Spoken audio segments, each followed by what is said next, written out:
Olá, pessoal! Hoje nossa aula vai ser sobre realismo, naturalismo lá em Portugal, literatura portuguesa 2, né? Então, o realismo, naturalismo, ele sucede ao período anterior que foi o romantismo, né? Então, o realismo ele vem confrontar com tudo aquilo que o romantismo pregava.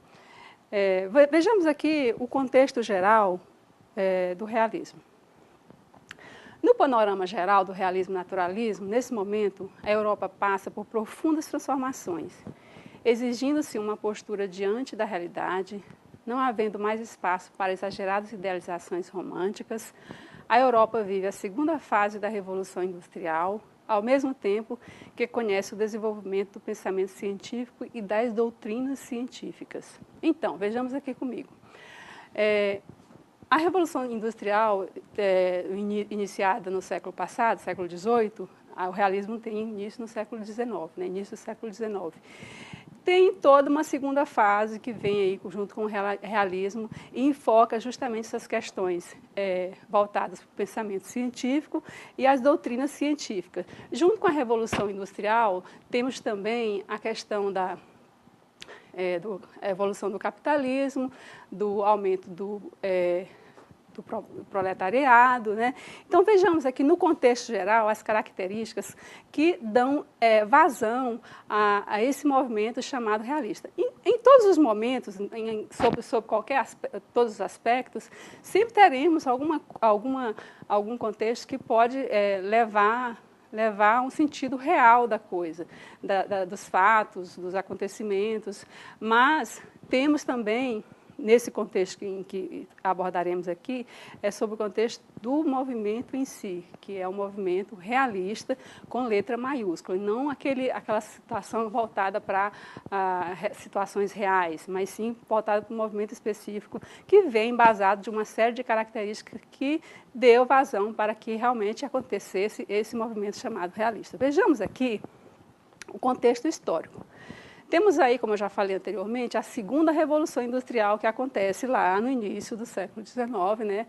E o que é essa segunda Revolução Industrial? É o crescimento do capitalismo e a acelerada industrialização. Com o crescimento do capitalismo, nós temos a ascensão ainda, o firmamento efetivo da burguesia, alta burguesia, né? E também a acelerada industrialização. Com a acelerada industrialização, nós temos o crescimento do assalariado, né? do proletariado. Então, quando tem esse crescimento, ocorre também uma série de questões sociais decorrentes desse crescimento acelerado, exorbitante, né? Temos também algumas outras vertentes, como o socialismo científico de Karl Marx e Engels.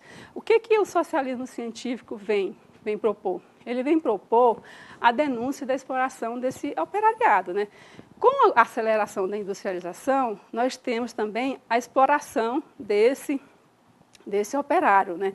Esse operário que vai trabalhando, tem toda uma evolução, tem todo um crescimento, a industrialização, as rodovias, as ferrovias, e tudo isso precisa de mão de obra, né? E essa mão de obra, como que estava acontecendo, as condições que essas pessoas estavam executando essa mão de obra. Então, Karl Marx vem com esse socialismo científico, essa teoria, justamente defender essa exploração do operariado e denunciar isso, né? Uma outra vertente aqui, que deu base também para o realismo, é o positivismo, que é a filosofia de Augusto Comte, que defendia a explicação de todos os fenômenos pela ciência. Então, vejamos aqui, nesse momento do realismo, nós temos grandes mudanças, grandes acontecimentos, grandes teorias de grandes filósofos, cientistas. E uma outra que nós temos também aqui é o evolucionismo de Charles Darwin. Ele expõe a teoria da evolução da espécie pelo processo da seleção natural. O que Charles Darwin queria, né? Ele queria provar, né, veio de encontro aquilo tudo que a religião sempre defendeu e sempre as pessoas tiveram como verdade. Charles Darwin põe isso sob uma dúvida, uma interrogação, e ele prova uma outra visão, né, que é a questão do evolucionismo, né? Uma outra teoria é o determinismo de Taine. Segundo ele, o homem era produto do meio em que vivia, sob 3 aspectos, que era a raça, que está voltado, ligado à hereditariedade, o meio em que ele vivia, né, o meio social em que ele vivia, e o momento histórico. Então, para Taine, o determinismo, ele determinava como esse homem ia ser, segundo essas 3 vertentes aí, que é a raça, a hereditariedade, o meio e o momento histórico. E como se originou? Onde ocorreu a origem do realismo? O realismo, o berço do realismo, acontece efetivamente lá na França, né, de origem francesa, e apresenta traços antirromânticos, assim como traços anticlericais, vai de encontro àquilo que a igreja pregava, traços antiburgueses, aquilo que os burgueses estavam pregando lá com a alta burguesia, que já estava efetivamente instalada, né, que já tinha se apoderado, substituído a monarquia, né? E o grande ápice aí, lá na França, ocorre o lançamento da obra, em 1857, de Gustave de Flaubert. Ele publica Madame Bovary. Com esse livro, né, com essa obra, ele se torna um grande influente, né, lá com base de estudo para Portugal, né, que foi uma obra que mexeu muito. Né. O que ela traz? Ela traz duros ataques à hipocrisia romântica e à burguesia. Então, assim, ele coloca os fatos como realmente eles são. E não aquilo que o romantismo pregava, que era uma coisa mais de idealização, muito voltada para o eu. Então, no romantismo não se estudava as coisas como realmente elas eram. E o realismo não, o realismo vem acabar com essa hipocrisia e vem mostrar os fatos como eles realmente são. E essa obra de Gustave de Flaubert, lá Madame Bovary, né, que é a Emma, né, é uma romântica que leu muitos romances. Em decorrência disso, ocorre uma série de conflitos. Eu recomendo a vocês que leiam, que é uma obra muito interessante, e vocês vão entender o contexto realmente da literatura no realismo. As características do realismo. Vejamos aqui comigo. Temos a objetividade, enquanto que no romantismo nós tínhamos a subjetividade. Tudo era muito subjetivo. Lá no realismo, não. As coisas têm que ser como são objetivas e ponto. O predomínio da razão, né? Observação, análise e denúncia dos males sociais, a contemporaneidade, ou seja, observava-se realmente, fazia-se uma análise, fazia-se uma denúncia do que estava acontecendo. Não tinha mais como maquiar as coisas. As coisas tinham que ser mostradas como realmente elas eram. E não teria que voltar ao passado, viver de passado. E sim, as coisas teriam que ser analisadas de acordo com o momento, com o que estava acontecendo ali no momento, e não no passado. Por isso, contemporaneidade. Temos também a criação do romance de análise. O que o romance de análise fazia? Ele detalhava as situações, né? Mostrava detalhes de tudo que estava acontecendo. A aceitação do determinismo, que eu já falei lá, até defendida por Taine, a teoria de Taine. E as personagens eram esféricas. Lembro que no romantismo as personagens eram bem lineares, do jeito que elas começavam, elas terminavam, e aqui não. No realismo, as coisas são mostradas, o homem é mostrado como realmente ele é, com os defeitos dele, com as qualidades, e assim sucessivamente, como era realmente, como acontecia realmente. O realismo, naturalismo em Portugal. Bom, a gente fez um panorama geral e agora a gente vai voltar especificamente como foi que se deu o realismo em Portugal, que teve início em 1865 e o final foi lá em 1890. E constitui-se de 3 momentos. O primeiro momento, nós temos a questão Coimbra. O que foi a questão Coimbra? Bom, nós tínhamos Coimbra, porque vem de Coimbra, né? A cidade de Coimbra. Nós tínhamos os românticos, né? Os defensores do romantismo, que defendiam arduamente o romantismo, e tínhamos uma geração nova aí, de gente que estava nascendo aí, estudantes revolucionários e tal, com todos cheios de novas ideias, que estavam lá na Universidade de Coimbra, né, e começaram a escrever as primeiras poesias, relatando realmente, tudo voltado para essa questão dos fatos reais, de como as coisas eram realmente. Não essa coisa do eu, do individualismo que tinha lá no romantismo, né? Então, assim, começa o embate entre os românticos e entre os precursores do realismo lá em Portugal, que se dá aí no início de 1865. Nesse momento, Castilho, Antônio Feliciano de Castilho, ele escreve por meio de um folheto, uma crítica ferrenha a esses novos realistas aí que despontam em 1865. E como retorno, Antero de Quental, né, que foi o que se sentiu prejudicado nessa crítica ferrenha, Antero de Quental, ele responde a Castilho, né? Levanto-me quando os cabelos brancos de Vossa Excelência passam diante de mim, mas o travesso, o cérebro que está debaixo e as garridas e as pequeninas coisas que saem dele, confesso, não merecem nem admiração, nem respeito, nem ainda estima. A futilidade num velho desgosta-me tanto com a gravidade numa criança. Vossa Excelência precisa menos 50 anos de idade ou então mais 50 anos de reflexão. Isso é o que Quental, né, lá no ápice da sua juventude, né, rebate as críticas que Castilho, né, falou a respeito desses novos precursores do realismo. E uma outra questão, então, assim, a questão Coimbra se resumiu nesse debate, né, nesse embate entre esses dois, entre os românticos e os realistas. E quem vence? Quem vence, é inevitável que isso aconteça, porque é uma manifestação que está no âmbito da Europa inteira, né? O realismo aflorando, principalmente lá com as ideias lá precursoras lá da França. E, seguida a isso, nós temos aí o cenáculo e as conferências do Cassino Lisbonense, que acontecem em 1871. O que acontece nessas conferências? São 10 ao todo, 10 conferências propostas aí por esses novos defensores aí do realismo, que o realismo já está afirmado, né, eles venceram a batalha inicial lá na questão Coimbra. E dessas 10 questões, 5 efetivamente acontecem. Essas 10 conferências, né, acontecem, só que na 6ª conferência tem um decreto governamental que suspende as conferências, por essas conferências estarem ferindo as questões que envolvem o âmbito religioso e o âmbito também dos interesses conservadores do Estado, né? E encerra por aí essas questões essas conferências do Cassino Lisbonense, né?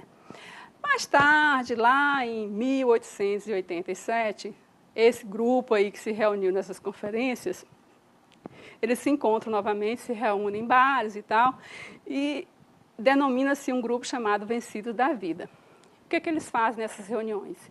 Eles discutem que realmente eles escreveram muito, as ideias do realismo foram realmente efetivadas no campo do individual, né? Mas eles não conseguiram implantá-las na prática lá em Portugal, não conseguiu efetivamente ver um resultado prático. Mas, então, fica aquele saudosismo, né? E por isso fica conhecido como os vencidos da vida, né? Venceram-se, cansados da vida.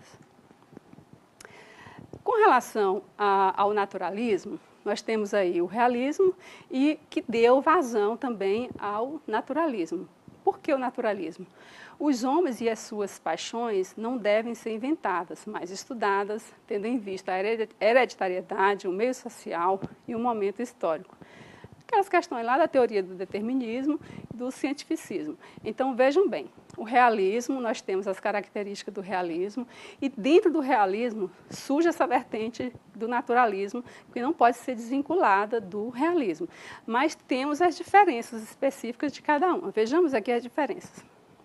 A diferença entre o realismo e o naturalismo. No realismo, nós temos um romance documental. O que o realismo propõe? Ele propõe documentar os fatos como efetivamente eles acontecem. No naturalismo, nós temos um romance experimental, mais voltado para a experiência, mais voltado para a ciência, assim, experimentar os acontecimentos. No realismo, nós temos a análise exterior e interior dos fatos. ele analisa a coisa de uma maneira mais ampla. No naturalismo, nós temos a análise exterior dos fatos, aquilo que pode ser visto, que pode ser comprovado. Aquilo que é subjetivo não tem validade para o naturalismo. No realismo, nós temos a ênfase psicológica, ele analisa as coisas no âmbito psicológico. No naturalismo, é voltado mais para a biologia. No realismo, nós temos as classes sociais dominantes, que é lá, ele estuda muito ali a alta burguesia, né, a que está dominando. Já o naturalismo, não, ele estuda lá o povo, lá, as classes sociais dominadas.